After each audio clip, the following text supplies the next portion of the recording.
Praise the lord.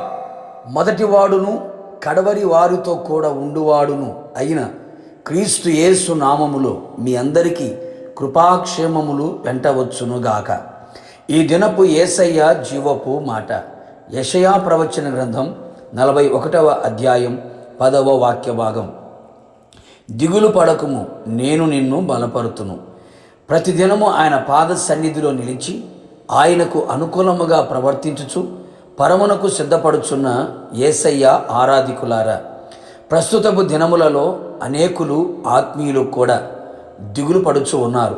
విచారము, చింత, వేదన, ఆవేదన, ఆక్రందనతో గుండె నిండి ఉన్న పరిస్థితులు మనము చూచుచున్నాం. దిగులు వలన ఆత్మీయంగా, శారీరకంగా, మానసికంగా కృంగిపోతూ, నలిగిపోతూ, విసిగిపోతూ, బ్రతుకులు వేసారిపోతూ ఉన్నారు. మరికొందరు మరణం వైపు పరిగెత్తి ఆత్మహత్యలకు పాల్పడుచు ఉన్నారు. ఓ నా ప్రియ దేవుని బిడ్డ, దిగులు పడకు. నా యేసయ్య నిన్ను బలపరచబోవుచున్నాడు. దిగులు పడకుము అని వాగ్దానము చేసినవాడు నీ దిగులు కొట్టివేసి సర్వశక్తిగల దేవుడు ఆయన. అనేక మంది జీవితాలలో వారు చేయుచున్న పనులలో సారము లేక, అనగా ఆశీర్వాదము చవిచూడక, ఏది చేసినా కలిసి రాక, పూనుకొనిన సర్వ ప్రయత్నములు సఫలము కాక విఫలమై నిస్సారమై దిగులు చెందుతూ ఉన్నారు. భయపడకుము, దిగులు పడకుము.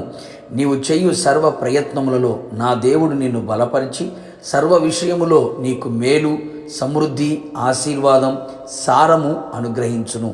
మరికొందరు సమాధానము లేని కారణము చేత, భీతి చేత, దిగులు చేత జనులు కేకలు వేయుచున్నారు.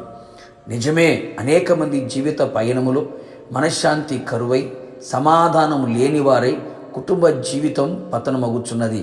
నిరుద్యోగ సమస్య, అనారోగ్యపు సమస్య, ఆర్థిక సమస్య, ఇలాగా అనేక మంది అసమాధానపు స్థితిలో నిలిచి దిగులు పడుతూ ఉన్నారు.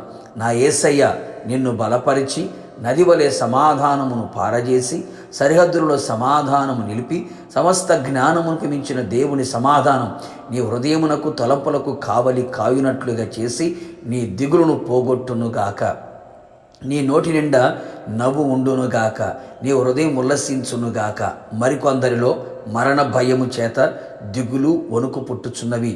కంటికి కనబడే కార్యాలు, చెవికి వినబడుచున్న కార్యములు గుండెల్లో మరణ భయము పుట్టించి వణికింప చేయుచున్నవి.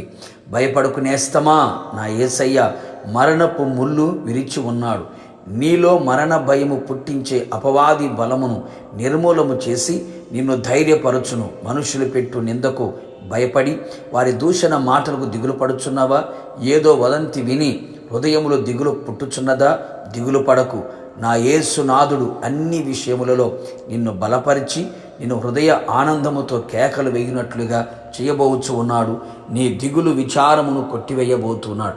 విశ్వసించు, నా దేవుని కార్యములు మీరు చూచెదరుగాక. ప్రార్థన. అత్యంత కృపగలిగిన మా ప్రియ పరలోకపు తండ్రి, నీ పరిశుద్ధమైన పాదములకి స్తుతి స్తోత్రము చెల్లిస్తూ ఉన్నాం. మరొక్కసారి మీ పాద సన్నిధిలో నిలిచి మీ జీవపు మాట చేత జీవింపబడ్డానికి మీరు ఇచ్చిన కృప కొరకే స్తోత్రాలు. ప్రజల యొక్క హృదయం స్థితిని, మానసిక స్థితిని, శారీరక ఆత్మీయ స్థితిని బాగుగా ఇరిగి ఉన్న దేవుడు, దిగులుతో ఉన్న నీ ప్రజలకు ప్రభువా ఆదరణ, ఓదార్పు కలుగునట్లుగా దిగులు పడకము నిన్ను బలపరుతును అని వాగ్దానం చేసి ఉన్నారు. నీ ప్రజలు ఏ పరిస్థితుల మధ్యలో దిగులుతో ఉన్నారో వారి దిగులు అంతటినీ కొట్టివేసి హృదయానందముతో కేకలు వేయినట్లుగా, హృదయం ఉల్లసించున్నట్లుగా ఓకిమించిన ఘనకార్యములు చేసి మహిమ పొందమని యేసు నామములో అడిగి పొందుకున్నాము తండ్రి, ఆమేన్. నిశ్చయముగా మీరును మీ కుటుంబ సభ్యులందరూ దిగులు లేకుండా ఉండునట్లుగా నా యేసు నాథుడు బలపరచునుగాక. God bless you.